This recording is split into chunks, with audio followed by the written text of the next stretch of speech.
Welcome back to Exploring Whiskey. Today we are going to sample a bottle from Pursuit.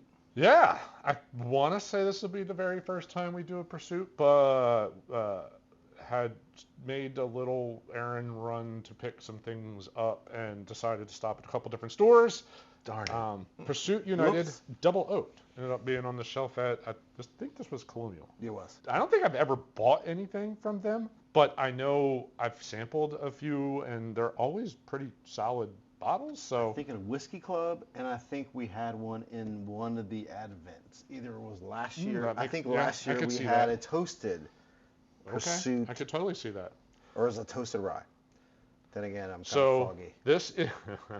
this is their double oak. So they take their regular bourbon, which is a blend of 3 different bourbons. So they do Bardstown Bourbon Company, bourbon from there, a bourbon from an undisclosed Tennessee, Non-Dickel. not Dickel, so it's probably that Columbia Distilling Company, and then Finger Lakes Distilling, which as far as we can find, they only make a Mackenzie bourbon. Yeah, they have like 5 different expressions of Mackenzie. They have a rye, a couple bottle and bonds, a small batch.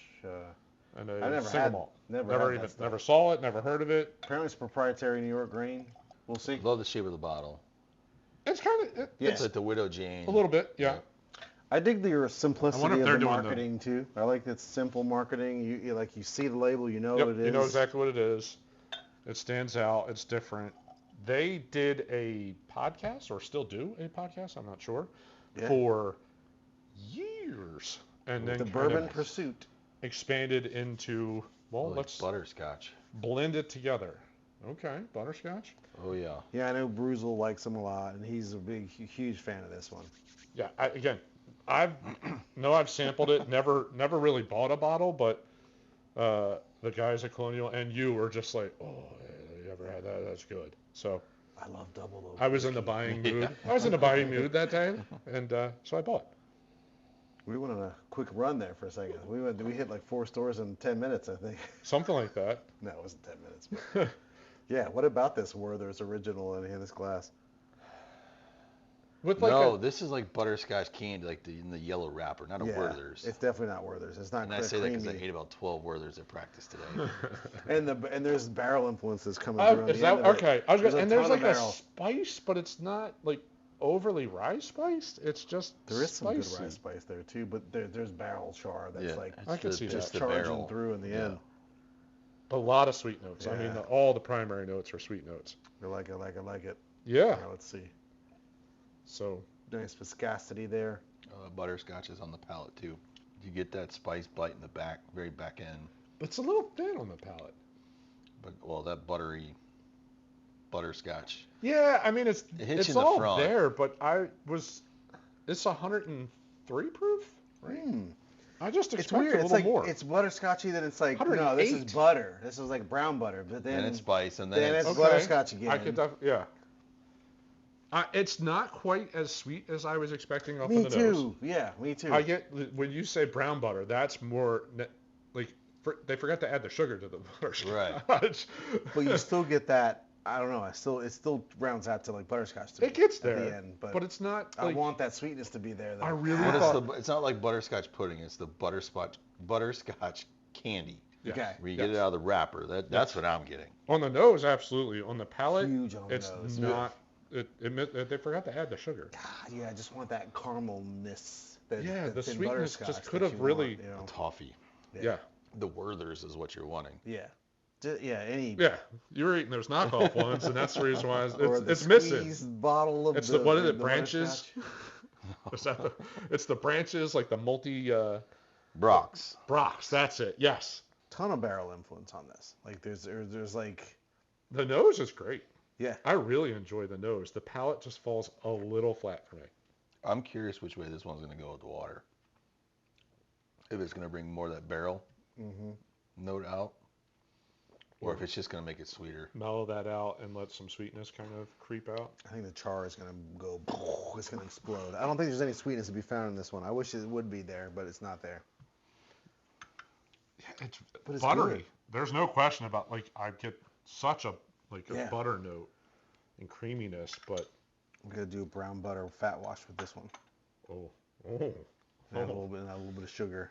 Yeah, so they do a podcast. They started doing this. It's been around for a good while. Apparently, it was 10 years. The podcast. I don't know about I'm thinking more about the whiskey. I've seen it around. 3 years, maybe. I would think go more than that. Would be my guess. I'd probably guess like 5-ish. I don't see an established date. It was definitely in our last. And I'm going to say that definitely hand sticker.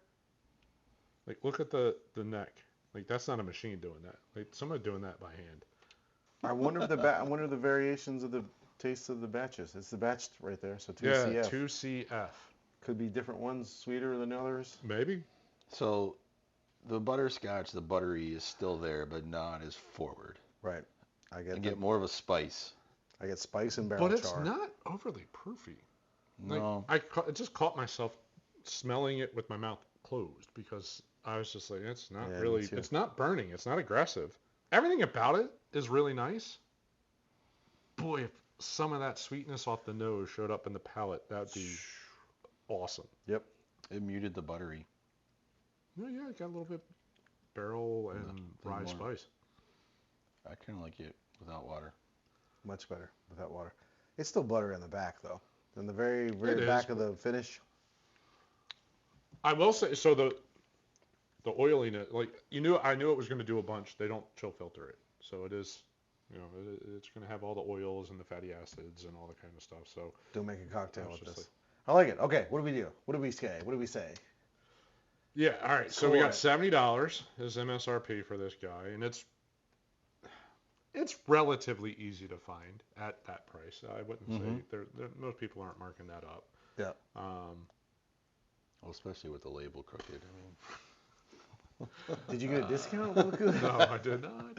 That's a one of a kind. Yeah, it's unique. It's like when they mismint a coin, it gets worth more. All right, so ranking this, I'm gonna go like a 5-6. It's like I really really like the nose, but it almost disappoints me when I take a sip of it. So it kind of ends to me. I'm always gonna rate the palate is the first priority because this is a dessert pour for me. A dessert pour. Okay.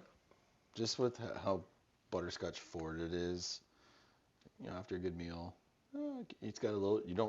It's 103, but it doesn't drink like it at all. 108. 108. Or 108. I think it would go good with a really super sweet dessert too. Yeah. It would complement a creme brulee, fudgy, or a really sweet, or just something really sweet because it's lacking. Yeah.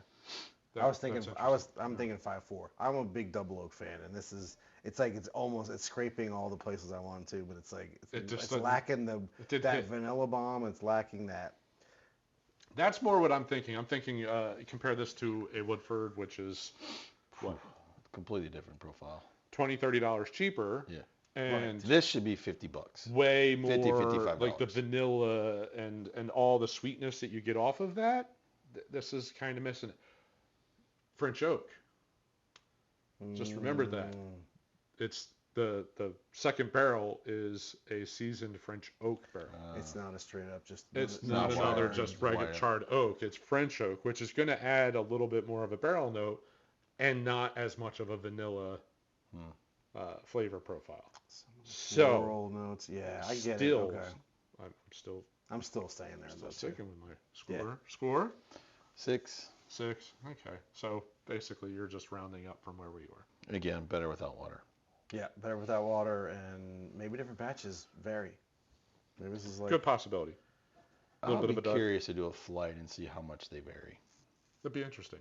Yeah, actually, I assume they have some kind of a bar or distillery or something, like a building that they do stuff in. Like, I wonder if they have can you get a flight of various different batches to see what it tastes like? That'd be an interesting. Yep. And people like I said earlier, Bruzel, like, which one did you have? Like, right. If he was raving about this one, like, there's better double. Different batch. $50, I'd buy it. I mean, again, I wouldn't turn down the pour of it. Yeah. Nope. Absolutely.